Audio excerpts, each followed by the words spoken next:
क्योंकि भारत के कुछ लोग अब हमारे ही देश में इस्लामिक हुकूमत का सपना देख रहे हैं और उन्हें ऐसा लगता है कि एक ना एक दिन उनका सपना अब जरूर पूरा हो जाएगा। जो अफगानिस्तान में हुआ है वो भारत में भी एक ना एक दिन हो जाएगा।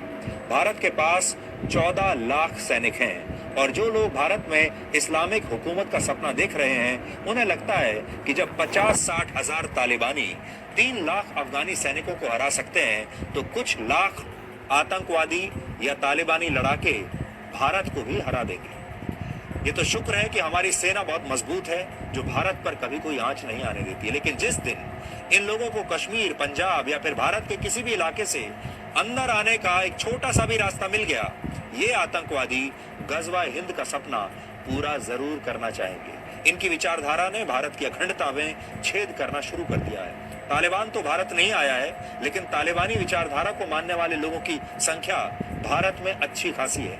फिर चाहे किसान आंदोलन में घुसने वाले खालिस्तानी हों, कश्मीर में बैठे अलगाववादी हों या फिर देश के मुसलमानों को भड़काने वाले वामपंथी और हमारे ही देश के धर्मनिरपेक्षता के बारे में बात करने वाले कथित बुद्धिजीवी हों, इन सब के नाम और चेहरे तालिबान से अलग जरूर हैं, लेकिन इनकी विचारधारा तालिबान जितनी ही खतरनाक है। इनका उद्देश्य एक ही है। जिस तालिबान को पाकिस्तान का समर्थन हासिल है वो सिर्फ अफगानिस्तान तक सीमित होकर चुप नहीं बैठेगा, क्योंकि वो अपनी इस जीत को कट्टर इस्लाम के उदय के रूप में देखता है और कट्टर इस्लाम का एक बड़ा ख्वाब गजवाए हिंद है। ISIS खुरासान जैसे आतंकवादी संगठन भी वर्षों से यही सपना देख रहे हैं। इस्लाम के कुछ धर्म ग्रंथों में गजवाए हिंद का जिक्र करते हुए कहा गया है कि खुरासान से एक इस्लामिक सेना भारत पर हमला करेगी। आपको जानकर हैरानी होगी कि खुरासान जिस इलाके को कहा जाता है उसमें आज का अफगानिस्तान, पाकिस्तान और ईरान के कुछ इलाके शामिल हैं। इसी को मिलाकर खुरासान बनता है और आज जो हमला हुआ है काबुल हवाई अड्डे पर वो भी ISIS खुरासान ने ही किया है। कट्टर इस्लाम को मानने वाले कहते हैं कि इतने वर्षों में गजवाए हिंद इसलिए नहीं हो पाया क्योंकि इससे पहले भारत पर जितने मुसलमान आक्रमणकारियों ने हमला किया वो इस्लाम की कट्टर विचारधारा से तो प्रेरित थे, लेकिन उनका असली सपना गजवाए हिंद नहीं था, बल्कि असली सपना भारत के पैसे और दौलत को लूटना था।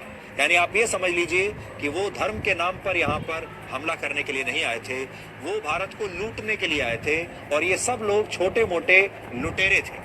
इसलिए जो धर्म के नाम पर जो हम जिस जिहाद की बात करते हैं वो जिहाद उनके मन में नहीं था और वो भारत को, लेकिन अब जो लोग आएंगे जो गजवाए हिंद करेंगे उनका रुपए पैसे में कोई इंटरेस्ट नहीं है। वो भारत को लूटने नहीं बल्कि भारत को एक इस्लामिक राष्ट्र में बदलने के इरादे से यहाँ पर हमला करेंगे।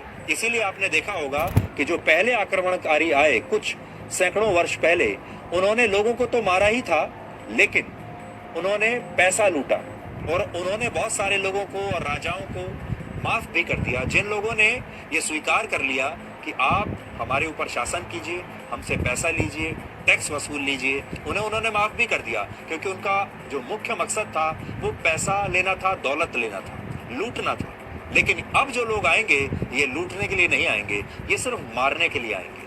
गजवाए हिंद की थ्योरी के मुताबिक उससे पहले कट्टर इस्लाम को दुनिया के दूसरे इलाकों में मजबूत होना होगा और फिर गजवाए हिंद होगा। अफगानिस्तान इसका सिर्फ एक उदाहरण है। माली, नाइजीरिया, नाइगर, बुर्किना फासो और चाड जैसे अफ्रीकी देशों में भी आतंकवादी बंदूक के दम पर कट्टर इस्लाम को स्थापित करना चाहते हैं। इनमें से कहीं बोको हराम का आतंक है, कहीं अल-शबाब जैसे आतंकवादी संगठन हैं, तो कहीं ISIS और अल-कायदा के आतंकवादी लड़ रहे हैं और ये सब इस्लाम के नाम पर लड़ रहे हैं। इनसे दुनिया भर के देशों के 20,000 सैनिक पूरी दुनिया में इस समय इन्हीं आतंकवादियों से लड़ रहे हैं। टर्की, इंडोनेशिया और बांग्लादेश जैसे देश जो किसी जमाने में धर्मनिरपेक्ष यानी सेक्युलर हुआ करते थे, वहां सत्ता परिवर्तन और विचारधारा के सहारे अब कट्टर इस्लाम को स्थापित किया जा रहा है। भारत के मामले में तीनों ही तरीके अपनाए जा सकते हैं। कट्टर इस्लामिक विचारधारा तो भारत के बंटवारे का कारण बनी भी थी। आपको याद होगा भारत का जो अब तक का सबसे बड़ा